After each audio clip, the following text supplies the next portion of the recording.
no. Mä ylirasita itseä tai jotain.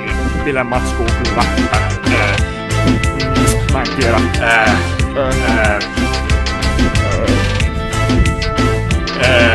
Uusia naamoja.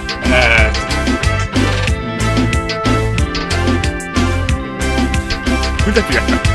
Se, että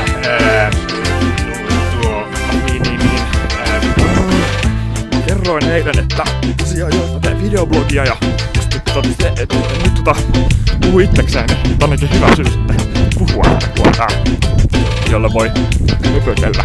Höpötellä itsekseen, kun se oli tiskannut, että meitä on moneen junaan. Joo, mentiin tosiaan sieltä joskus 11 maassa lähdettiin Vatikaaniin. 12 asti pääsi sisään ilmaiseksi. Oltaisiko me oltu jotain ennen 12 siellä Vatikaanissa. Tai 12 maassa, mä en tiedä, mä en katsonut kelloa siinä vaiheessa. Vähän yli 1. Olisiko ollut 15 yli 1 tää liittyy siihen?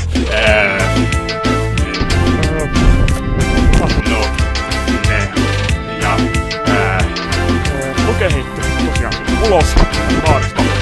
Sitten noita vaikutusmahdollisuuksia. Mä olin ihan hiilenä. Mitä? Siinä mielelläni joitakin kokouksia voitaisiin laittaa avoimiksi. Se on yksi juttu. Sitten tietysti selkeämpi kieli.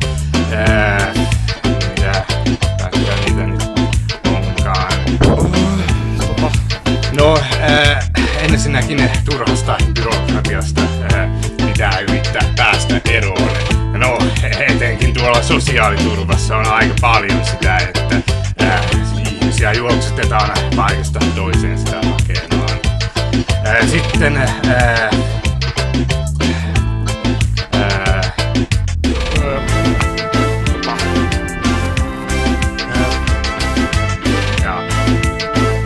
voit jatkaa. Kansainvälinen käsinäyttö. Kyllä.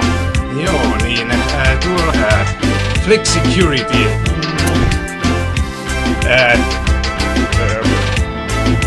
Siellä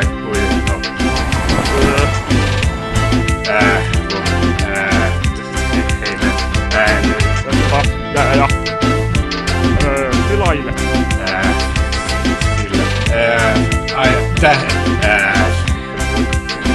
Tuo, ja se